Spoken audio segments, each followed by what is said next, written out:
Saw this happen firsthand with a Philadelphia rapper named Gillie the Kid. He was brought to my attention by the legendary Philly disc jockey, Cosmic Kev. At the time, I was riding sky high off my first couple of albums and constantly had people pitching me their artists. Kev was seasoned, so he knew the best way to get my attention was to approach me humbly. Yo, I never asked you for anything, he told me, which was true. But I need one favor. I need you to listen to Gillie's joint, because this is going to pop.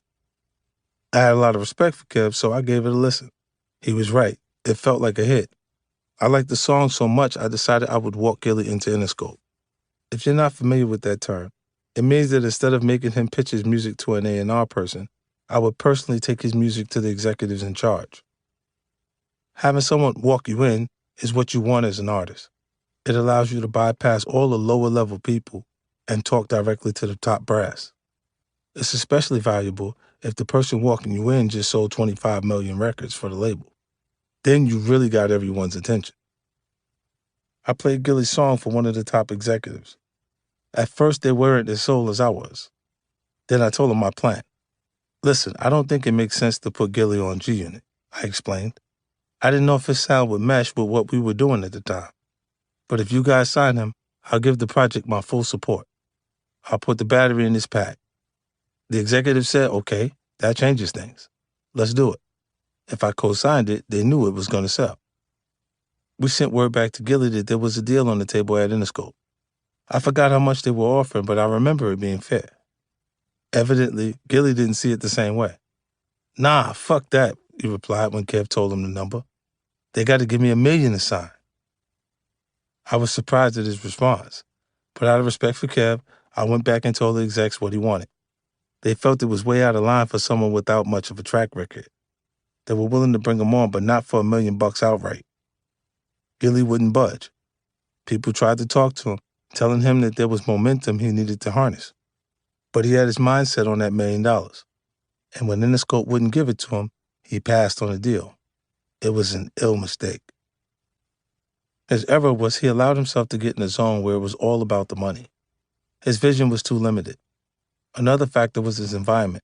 Philly is a big enough city, but its rapper community is pretty small. Everyone knows what the other guy's doing. Gillie probably heard what Beanie Siegel had signed for or what Philly's Most Wanted had gotten, and figured he had to hold out to be in the same league. It was the wrong way to assess the deal. Instead of focusing on what the next man got, he should have focused on the larger opportunity, which was having me get behind this project. With all my momentum, I could have given him the heat he needed and then some. I have zero doubt that with my cosign, Gillie would have ended up making way more than $1 million from Interscope. Instead, he signed somewhere else, and several years later released an album that didn't get the proper support or attention. That was pretty much it. He never had his moment despite his proven skills. Today, Gillie's a respected OG on the Philly scene and has a popular podcast, but he never experienced the level of success he should have as a rapper. Focus on the potential, not the payday. When we look back at how I evaluated the Eminem deal, notice all the positives I focused on. Elite talent to work with, a lack of internal competition, and access to a new fan base. Now notice what I didn't mention. Money. I knew whatever number we agreed on would ultimately be irrelevant compared to what I would earn long term with the proper plan in place. My signing bonus for Shady Records was only $1 million.